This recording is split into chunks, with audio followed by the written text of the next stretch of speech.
do one component of theory somewhere in the institution and then wait for placement maybe after a year or so because they can't find placement. So with occupational qualifications, when a student enrolls on the first day, Yes. the three partners, which is the institution, the funder, who's probably the sitter, and also the industry partner would have been in place so that this student, within the normal duration of completing the three components, then they complete that qualification, and then most of them will then get placed, because also many of these qualifications are developed with the involvement of industry. So occupational qualifications are developed through the processes that involve the sector education and training authorities, which are SETAs, and that's where industry role players sit, because each of these SETAs has a sector in which they operate. And the industry role players and companies and enterprises that play in that sector would have links there. And they will then contribute to the development of curriculum of these occupational qualifications, so that when we then take them and deliver them in institution, then we are guaranteed that these qualifications have been developed by industry, and which means they will not have students who complete these qualifications will not have an issue with mismatch of skills, because the qualifications are developed by industry. Sure. I think that also ensures that students get a very strong start from the beginning. Yes. I really appreciate that. So there are no gaps in terms of first completing the theoretical component. What we have had as a big problem with what we call the N courses or the NATED Report 19 programs was that the theoretical component was then completed as a separate sort of qualification. And then students, when they finish that theoretical component, then they then start looking for placement only after that. So sometime you find that they take years and years without getting placement, so that they can then get experiential learning and finish the qualification. Sure. So that goes out of the window with occupational qualifications. Understood. And you know, we have spoken within the conference rather about, you know, success stories within placement. Yes. But there's also been an encouragement of entrepreneurship, you know, in the conversation. How can then we link, you know, the occupational qualifications within entrepreneurship? What does that look like? And what ultimately are we encouraging with this big word entrepreneurship? Within the TVET sector? Yeah.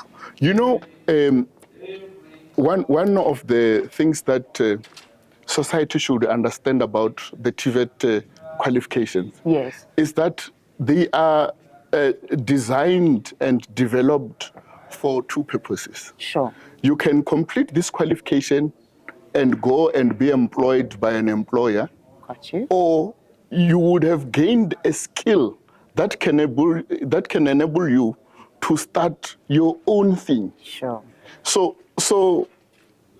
in delivering these occupational qualifications, we also engage with partners. Some of them are real partners who plays a huge role in developing entrepreneurs. And the flexibility of the occupational qualifications allows for additional modules, whether they are part of the formal qualification or not. But because of their flexibility, you can start plugging in other competencies and skills, including entrepreneurship skills, so that when these students complete these occupational qualifications, beyond the technical skills that they have obtained, they can also start their own businesses. We have various partnerships with Alan and Jill Gray, with Valued Citizens Initiatives.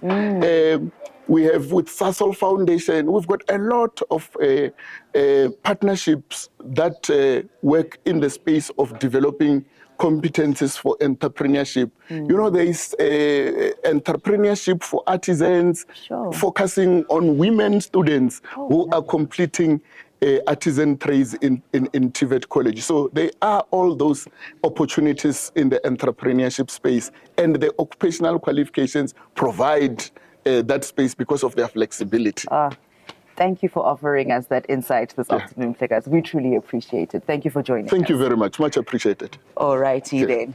That was Mr. Vere from the Department of Higher Education The passion, and my Training. brother.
I am now sitting with Mr. Sonti, who is the Assistant Director of Student Leadership and Governance in the Department of Higher Education and Training. Ultimately, I think that today happened. Good evening, Mhlekazi. Good evening, ma'am, and how are you? I'm doing all right, thank you. How are you today? I'm tired. Yeah, I can imagine. You had the responsibility of carrying the program today. Yes. Kudos to you, might I add. As the person who was leading, the program today on such an important conference that we've started here in Johannesburg, day one only. But maybe you can give us, as we wrap up the day, some key takeaways from today. So for me, firstly, it's the first of its kind. Sure. So for a very long time in the sector, curriculum conversation or curriculum debates have been an issue of the professional staff, so the experts, the department, the lecturers. Sure. But for the first time, we have a student voice and what they want to see happen. So for me, that was a milestone on its own. The second part, and I was very impressed by the level of understanding from our students, of our leaders in terms of the curriculum itself. At some point, I even said they know it more than I do, and I work for the department. So That's a good thing. For me, that was very impressive. Yeah. And well, of course, the maturity in how they applied themselves as well. Sure. So they made it easy for me. Well, that's good. They made it easy. So were you saying that we are then heading in the right direction of ultimately, achieving the goal of transformation within the TVET sector? I think so. Remember, in each and everything that we do as a department, we want to make these people happy. Now that they are starting to add their voice, they're starting to say, you've been talking about us, but you've not been talking to us. Sure. You've been saying this is what you want to see us achieve, but you've never asked us if the direction you guys want as a department is the correct direction. But for me, I think now that they're starting to raise their voices, it's a good direction that we're heading into. Sure thing. So we've tackled the topics for day one. Maybe just walk me through on what day 2 and 3 then will ultimately look like. Okay. So day 2, because of time today, we still have one panel discussion. Sure. So that panel discussion is more or less about former leaders of the structure. They will then say, remember, before there was this leadership, there were 4 bearers of that. Sure. So they will then say how you guys have moved from our original slogan of TVET rising to TVET transforming into both a responsive curriculum and so forth. So how you have moved from that to where we are now, they will give those historical lessons. But the second part is more content-based in terms of tomorrow. You will then have commissions. Commissions will start discussing a lot of topics, the employability of students, the entrepreneurship element of the curriculum, and how do we tie that with partnerships within the sector, the articulation from a TVET college to a university, and how do you make that process seamlessly. So tomorrow will be more of the more content-driven, less debates, more content, more content. Sure, which is what we need. Sunday is a good day in a sense. So Sunday you'll have the first part of the day with higher health. Higher health has been supporting SATVETSA for a very long time, so we've dedicated almost a half a day for them to come and engage students. At times we take it for granted that these young leaders, especially most of them, are now at their end of their SRC terms. Got you. So you have a situation where they are now used to hotel life. They are now used to these airplanes and so forth and flying all over the country. Now, when the reality hits that the term has come to an end, they must go back to their shacks and so forth. Psychologically, they are affected. So we're calling Higher Health tomorrow to come and have a session with them. And we'll then close off the day with the topic that they love the most, which is NSFAS. So with NSFAS, we are looking at the closeout process for 2024. Where is NSFAS now? All the topical issues for 2024. We then also look at the preparations for 2025. Sure. Because towards the beginning of the year, January is an opportunistic month. So you'll have protests and so forth, but we want to engage students now so that we know what to expect in 2025. And they know what to expect from us as well in 2025. Yeah. And that will be the end of Sunday. I think as the first of its kind, you have definitely taken a holistic approach to everything and considered every factor. Yeah. So we've dedicated 2 days to curriculum. Yeah. Content on curriculum. Sure. Then the last day, we then getting off curriculum a bit. So the hardcore business is done. We then Sure. deal with the soft things, your NSFAS, your higher health and so forth. Got you. Well, thank you so much for joining us this evening, and thank you for all the work that you've done. I'm sure that the students will agree when they say it does not go unnoticed, and all the best for the rest of the conference. Thank you so much for having us, and see you tomorrow on it here. Enjoy the rest of your evening as well. Thank you so much. Thank you. And that's it from my side. Chat is none other than the president of the South African TVET Student Association, Ms. Gaugelo Chokwe. Gaugelo, thank you so much for joining me. Thank you so much, Gugu. How are you doing? I'm doing very well, thanks you, under the circumstances. But I'm good. Yes. I understand it's been a very busy week for you. It's been a very busy week, but however, you can just see that the turnover is amazing, and it means that we are having a very successful conference. Absolutely. So I'm happy about that. Lovely stuff. Let's get right into it. I mean, you and your organization and the students that are backing you within this are ultimately why we are here today. And I think what resonates with me is that you had the knowledge or the sort of nyena vagalelo to be like, there's something that needs to change within the TVET sector. Let's speak about this change. What is it that needs to transform? I think that you have noticed that the courses that are offered in the TVET sector are not aligning with the industry or the job market. Sure. So we thought, let's come up with a conference that is going to tackle the issues that are faced by our students on a daily basis and after they graduate. Where are the students going to get placed? Is entrepreneurship being prioritized in the TVET sector? How do we make sure that the courses that are offered currently are aligning with the demands of the industry and the economy of South Africa? Yeah, which is a very fair thing to say, because I think I may sound like a broken record today, but I've been saying that with TVET institutions and colleges, it really is the hub of, gaining those practical skills. It is. And when we look at it from a South African context, we always hearing that, we have a shortage of skills, yet we have a plethora of TVET colleges within the country. So let's maybe speak about, how it is that from a practical point of view, what are these changes that need to happen? What are these things that need to be introduced? I think, first of all, we need to start from the programs that are offered, firstly.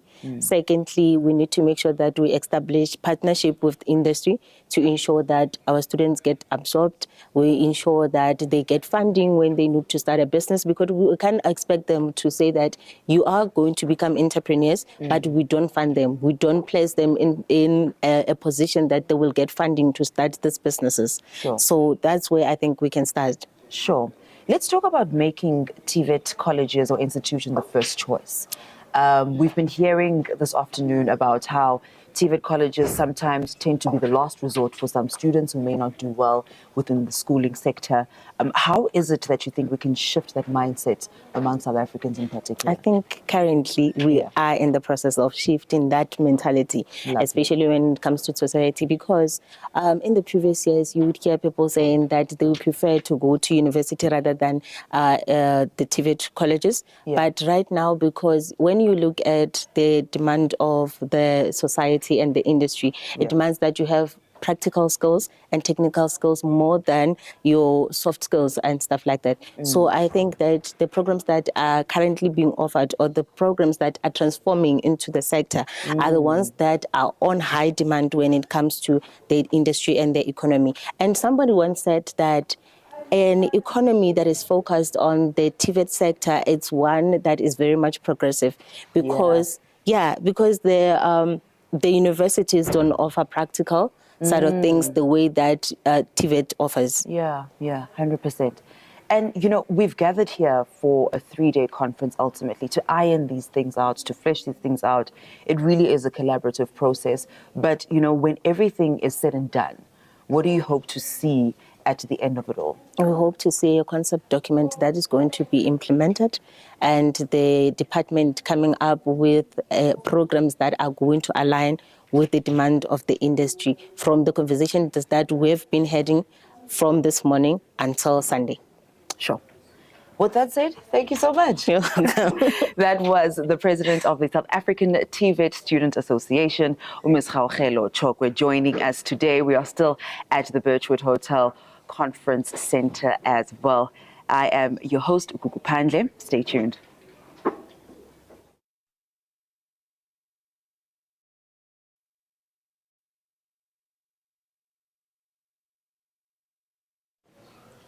Welcome back. We are still at the South African TVET Student Association's conference, along with the Department of Higher Education and many other valuable stakeholders within the higher education sector. Sitting next to me right now is Ms. Vuyokazi Mafilika, who is from NSFAS.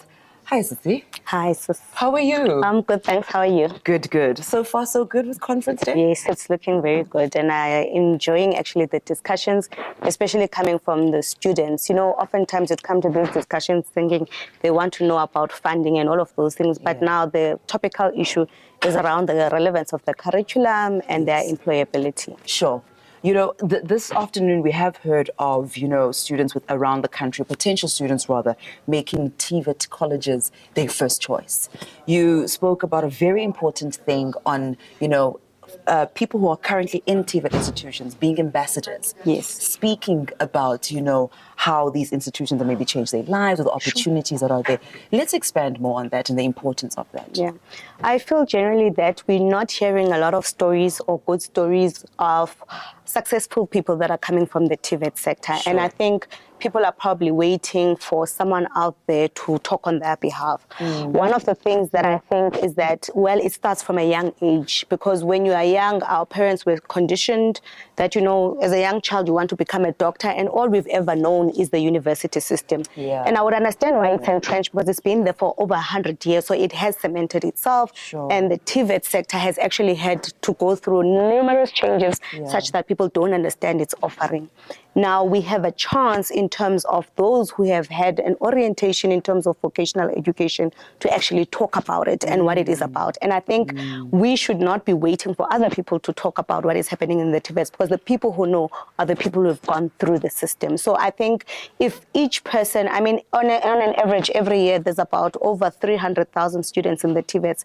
If all of those students every year were talking to their families, multiplied by 5, we would have an escalation or a snowball around what it is that TVET colleges have to offer. So I think being ambassadors for me is actually that first point of saying, how do I speak within my space? How do I correct, by the way? Because TVETs are not a second choice, but they're an alternative in terms of practical knowledge and technical knowledge. Not everybody wants to go the academic route, and therefore we should actually because I feel that most students actually only know once they've finished matric that there's this opportunity when it comes to vocational education. So I think there's a lot that they can play, but also with the partnership with DBE in terms of the curriculum space, your life orientation programs, we could start talking about it there, the importance of vocational, so that we demystify the perception that is out there around TVET colleges. Sure, 100% agree with you on that one.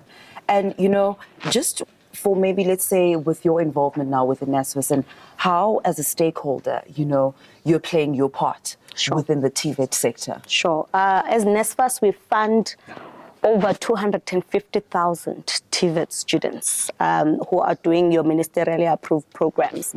What we are particularly doing now is to advocate through other means, because we don't only deal with the DHET funding where there's dedicated funding for TVET students, but we're also going to other funders out there to say, you know what, there's this TVET college space, you could actually fund more students that are coming from the TVET space. So we are also taking a concerted effort to be an advocacy partner to say there are more students that are required. And also if you're looking at where the country is going, because most of our skills as a country are going to come from the TVET system, 100%. And therefore it's important that we all mobilize and we put our resources and efforts to boost this TVET system that's going to help us in terms of skills development.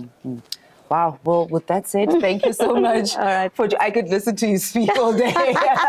But thank you so much for joining us. Okay. That was Ms. Vuyokazi Mafilika from NSFAS joining us on the couch. Stay tuned. Thanks.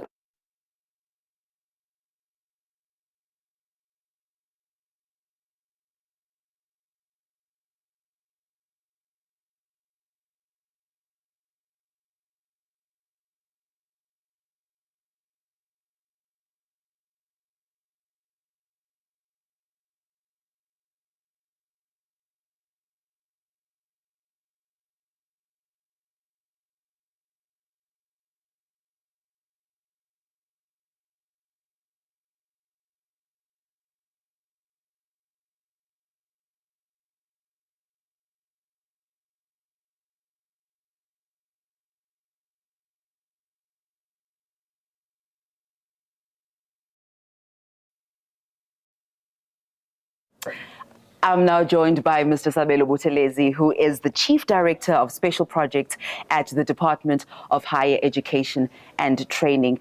Mhlekazi, thank you for joining us this afternoon. Thank you very much, Gugu. I just wanted to touch base with you, especially with the department's support within the TVET sector.